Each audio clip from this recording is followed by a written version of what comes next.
Magandang gabi po, Luzon, Visayas at Mindanao. Lumakas pa at isa ng tropical storm ang bagyong Krising habang lumalapit sa kalupaan sa Luzon. Pero hanggang Visayas at Mindanao na ang ulang dala ng habagat dahil sa paghatak ng bagyo. Sa buong bansa na rin ang kabi-kabilang rescue operation dahil sa mga pagbaha. Sa Negros Oriental, 3 menor de edad ang sinagip sa rumaragasang ilog. May inano ding jeepney sa Cagayan. Nakatutok si Mariz Umali.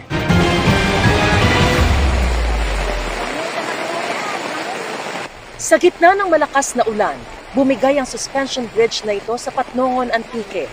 Ang mga residente lumusong sa baha papunta sa tulay. Hirap sila sa paglalakad dahil sa rumaragasang tubig.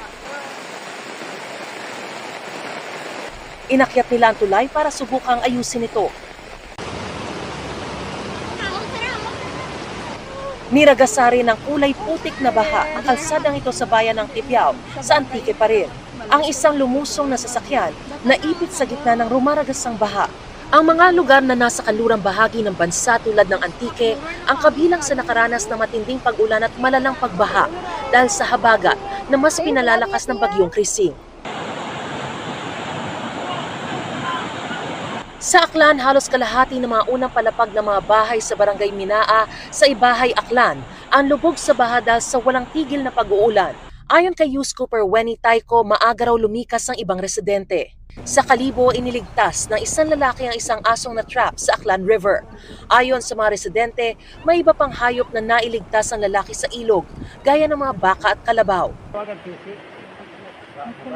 Sa gitna ng rumaragasang ilog sa Negros Oriental, 3 menor de edad ang na-trap at isa-isang iniligtas. Nakatira raw ang 3 sa kubo sa isang isla sa gitna ng 2 ilog at hindi nakauwi matapos matrap sa baha. Matindi rin ang epekto ng habagat sa Mimaropa.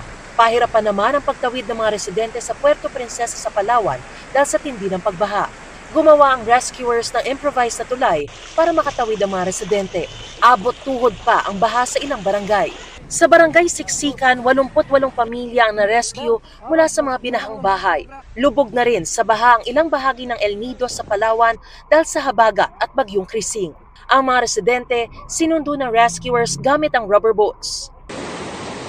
Sa bayan ng Rojas, mahigit 300 individual ang nailigtas sa 3 barangay. Sa bayan ng Taytay, nalubog sa baha ang ekta-ektaryang taniman. Sa Occidental Mindoro, nagmistulang ilog ang bahagi ng poblasyon Kalintaan at Bypass Road dahil sa lakas ng ragasan ng baha.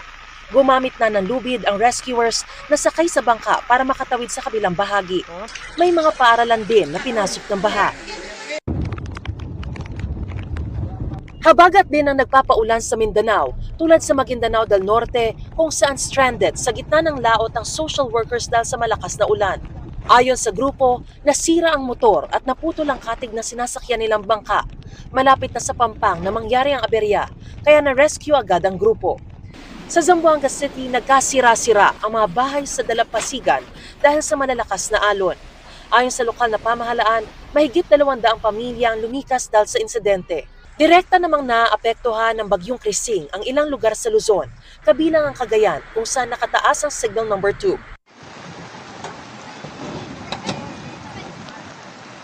Sa Peña Blanca, naanod sa baha ang jeep na yan.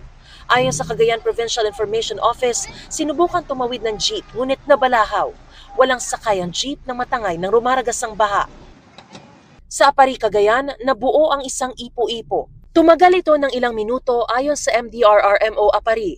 Wala namang naitalang sugatan o nasirang bahay sa insidente. Para sa GMA Integrated News, Mariz Umali, nakatutok, 24 oras.